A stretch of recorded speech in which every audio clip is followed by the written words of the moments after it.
What's up, guys? Nick from the Average Biker Garage back here with another episode. Today I'm posting my show coverage from the Glory Daze show over in Pittsburgh.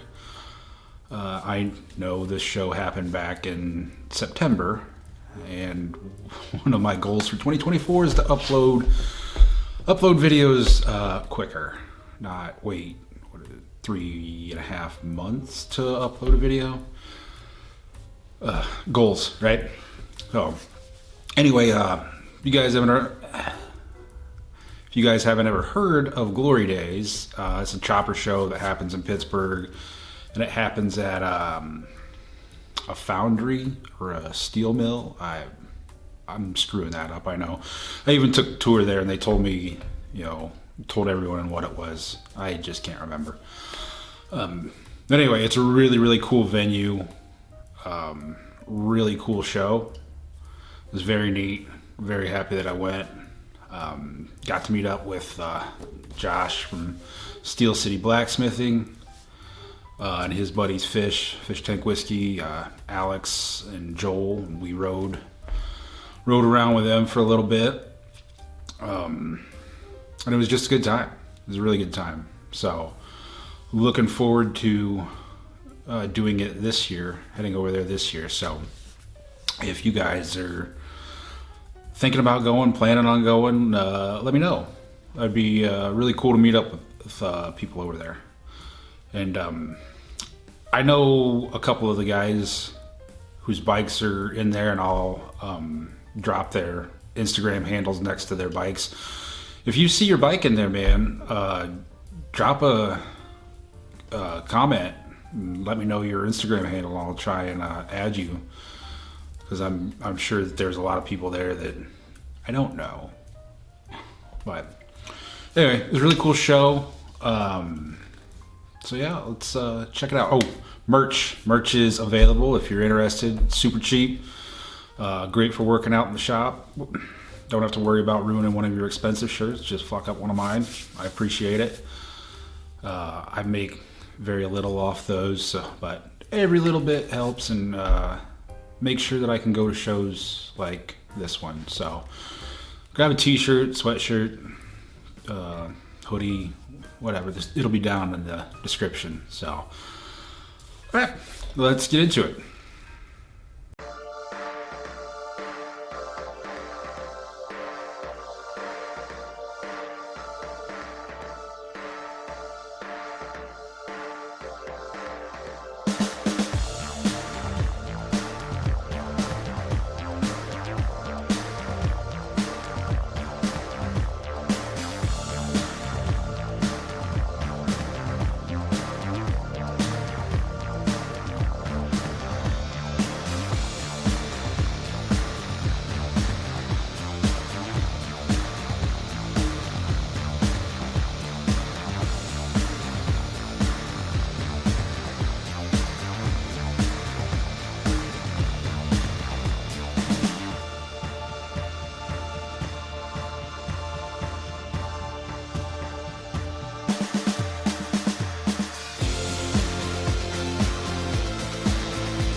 All right, guys, there you have it. That was Glory Daze. The lighting inside was really dark. I didn't notice it first, but hopefully this year I'll take the big camera instead of just the GoPro. I wasn't really sure what to expect this year, but again, very cool show. Hoping to make it out there this year. Again, hopefully not on the bagger either. Hopefully it's on a build. I don't know. We'll see. But I appreciate y'all watching. Remember to like, comment, subscribe, share. Like I said before, if you see your bike in there, let me know. I really just appreciate all the love that the channel's been getting here lately too. So it means a lot to me. Very humbling, very appreciative. So thank you guys. Thank you. That's it for today.